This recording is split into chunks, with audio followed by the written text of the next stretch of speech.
Tardes.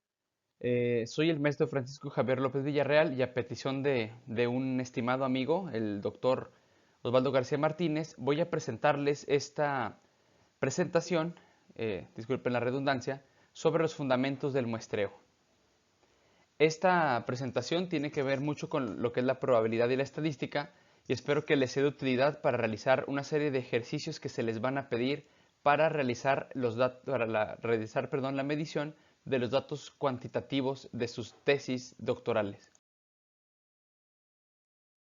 Los fundamentos del muestreo, como tal, están relacionados con la probabilidad de que ocurra un hecho, el resultado de un determinado fenómeno. Esa es la probabilidad de que ocurra un cierto evento. Esta probabilidad puede definirse de diversas maneras.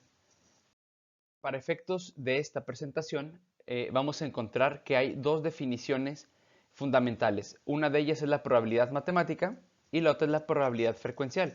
Vamos a ver a continuación cada una de ellas. La probabilidad matemática o teórica es un modelo lógico de cómo se reparten las probabilidades de un evento respecto al número de casos favorables y el total de casos posibles. Un ejemplo podría ser cuando lanzamos una moneda. Esta tiene una probabilidad, por ejemplo, de que salga un solo resultado. Sin embargo, el espacio muestral del lanzamiento de la moneda consta de dos partes. Por lo tanto, la probabilidad de éxito sería de un medio, o sería 1 de 2. La probabilidad 1 de 2 o un medio, como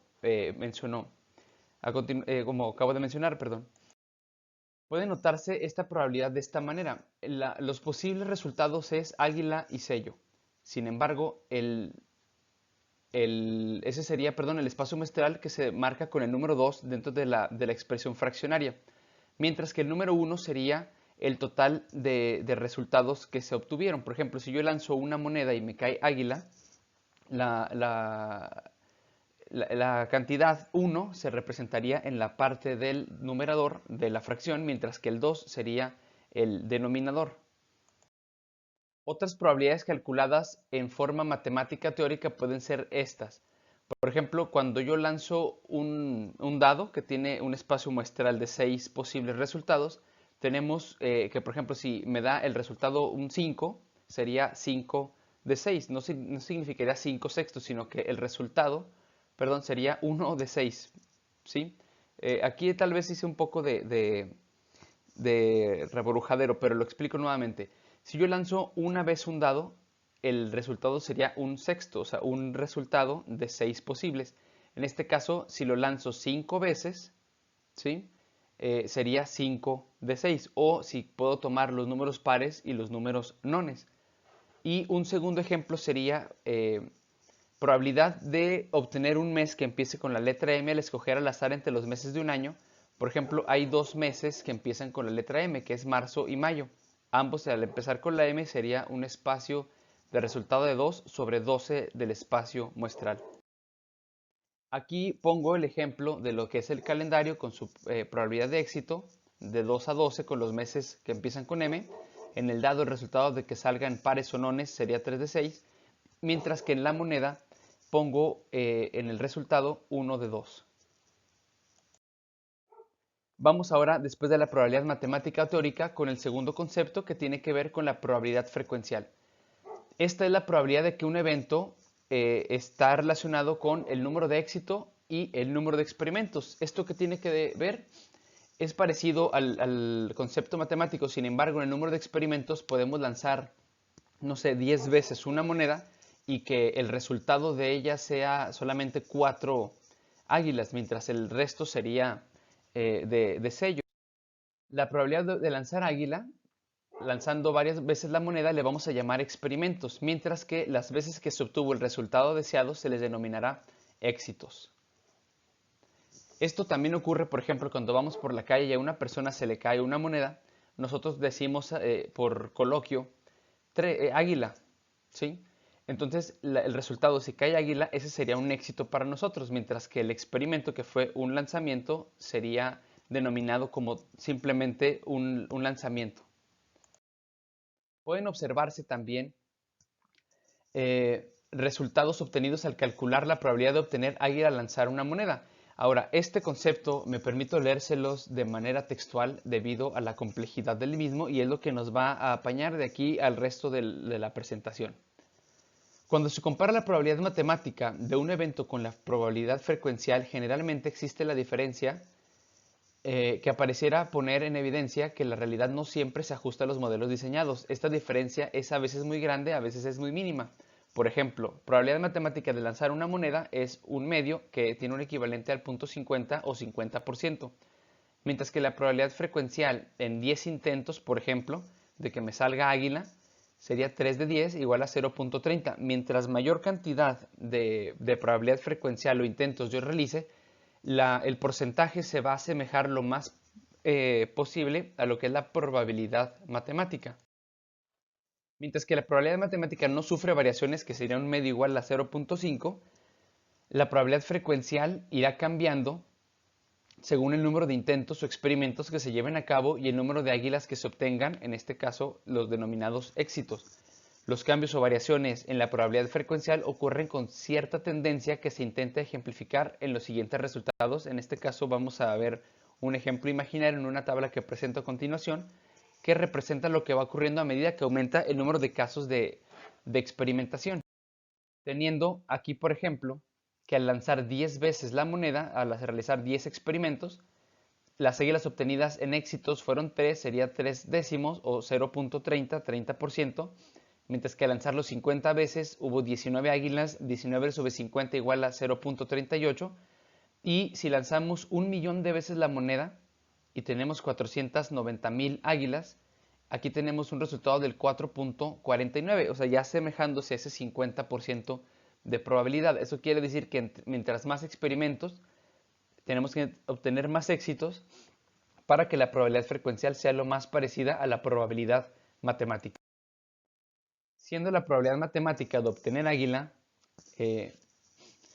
un medio igual a 0.50, notamos que la probabilidad frecuencial se acerca cada vez más a la probabilidad matemática al ir aumentando el número de experimentos. A esto se le conoce como la ley de los grandes números.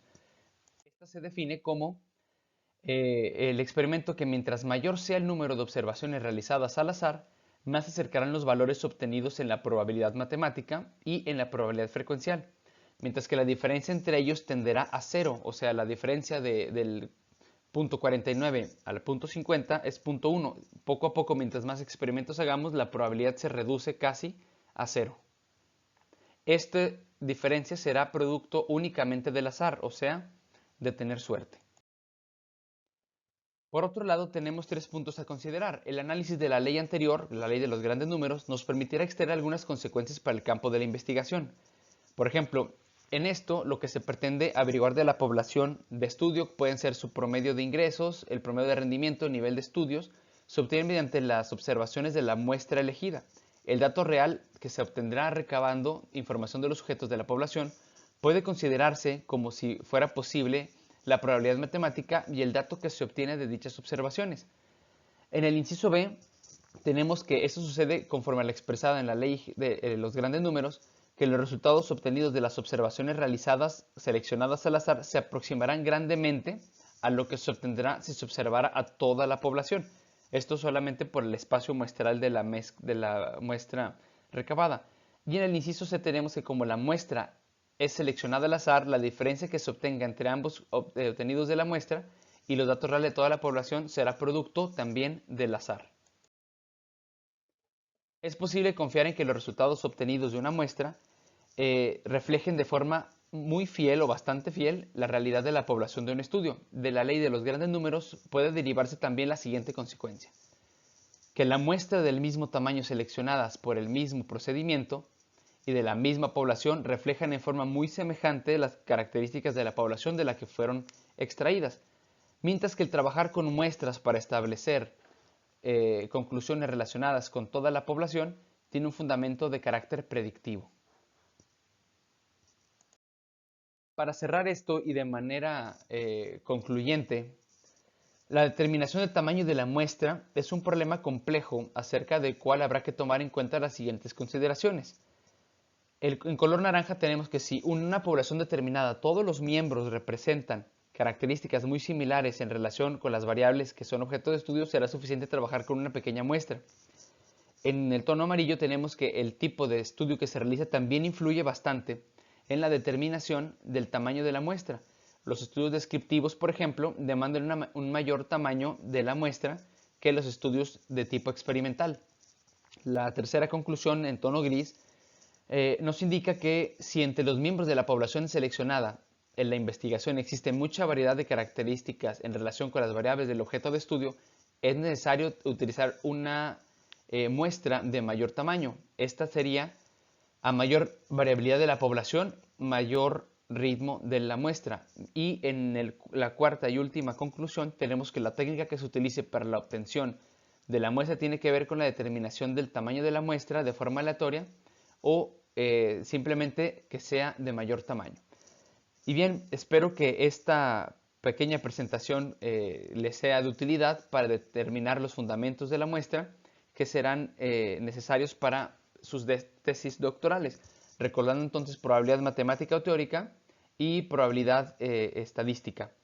Espero que les sea de utilidad. De todas maneras, acompaño la conferencia de manera presencial para ponerles un ejemplo en el que utilizaremos dados y monedas para ejemplificar de manera más práctica esta presentación. Les agradezco la atención prestada y quedo al pendiente de cuando podamos tener nuestra sesión presencial para acompañarlo y ejemplificarles de manera práctica toda esta información teórica. Hasta luego.